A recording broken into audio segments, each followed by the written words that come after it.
So I'm going to go over this, and then at the end I'll talk a little bit about myself and my own experiences. But let's first talk about, there's two components for being a team. All right? And as cheesy, as corny as it sounds, we always say that, and some of you have heard this, is that team stands for together, everybody achieves more. All right, that's a pretty simple statement. You've seen plenty of these teams, like even in the World Cup of soccer, where you try to wrangle a bunch of individual top-level players from other teams, and they just don't have enough time to come together, and it's a disaster out there. You know, or they come out for that first game, and it's rough, and they get smashed. Favorites from 4 years ago, like the champions, they get beaten. It's so important to really grasp this concept that when you get into that, when you do commit to that situation, it really is about everyone. Right? And there'll be times when all of us who are in this, get into it here and take this a little bit more seriously, you're going to get into this team atmosphere, and you're going to feel like either you're the only one that's giving more, so you're achieving more, or you're going to feel like some people are taking it too seriously and you wanted it to be fun. All right, we've all been in that situation, right?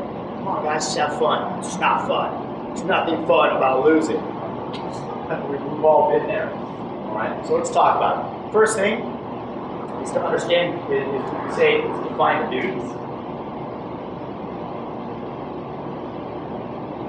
Define the duties. So we'll speak only in terms of crossroads. You guys know this all relates into everything we do every day. All right?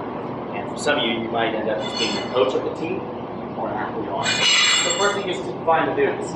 There's CrossFit competition. There's one, I shouldn't say CrossFit competition. There's a fast fitness competition coming up, and it's in 4 months from now. You want to formulate a team, so you put a note out on Facebook, hey guys, we want to get the team together. All right? So if you're the lead factor, you're the draw, you're the call to arms, you're the guy, you basically have just stuck yourself in like the captain spot, right? You're now the motivator to try to attract the people that are on the team. So you need to understand what the duties are. Well, all right, I know I have a competition coming up. My first duty is it's 4 people, 2 men, 2 women. So I need 1 other guy and I need 2 other girls. So that's my first duty. I got to define duties. Go out and see what the responsibility is. Now, these 3 other people, I'm going to need help. So I'm going to start to assign those responsibilities. Yes. So if Todd's on my team, right away we're going to start to define my duty as far as maybe I'm the captain or it's something that we'll vote on. And then we're going to define Todd's duties. He's in charge of, he's the secretary. His job is to make sure that all the other 2 athletes know, along with myself, when we can all train. He coordinates the Google Calendar, he gets everybody together, and he rounds up the team. All right? We have a set duty. This way he knows that he's not stepping in or outside of his own boundaries. All right, so that's pretty self-explanatory. 2. The second thing that we're going to do is we're going to be super clear with each individual. And this, I feel like, it's one of the first hurdles on number 2 that creates a lot of sour situations and a lot of poor experiences in the team setting. Because you're not clear. All right, there was a lack of clarity when it came to your prospective teammates on what your expectations were, or what it was that we're expecting. So now I define the duties. I know what my job is. Now I bring on Dan, and he knows what his job is. But we weren't really clear on how each other was going to effectively execute, and or if he was at the same level as I was on my level of seriousness or intensity in this actual team.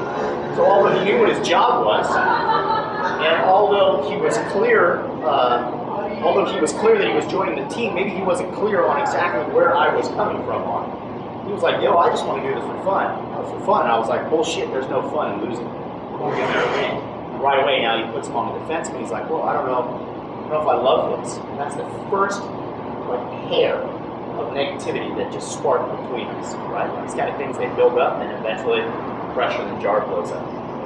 So number 2 is just be clear.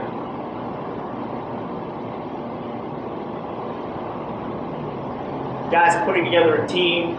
I need another male, I need 2 other females. I don't care what level your athleticism is at. We're just doing this for fun. We want to go in there and have a representation. At that's pretty clear. I just verbally went out, specified exactly what we're doing this for. It's just to have fun, to show face at this competition.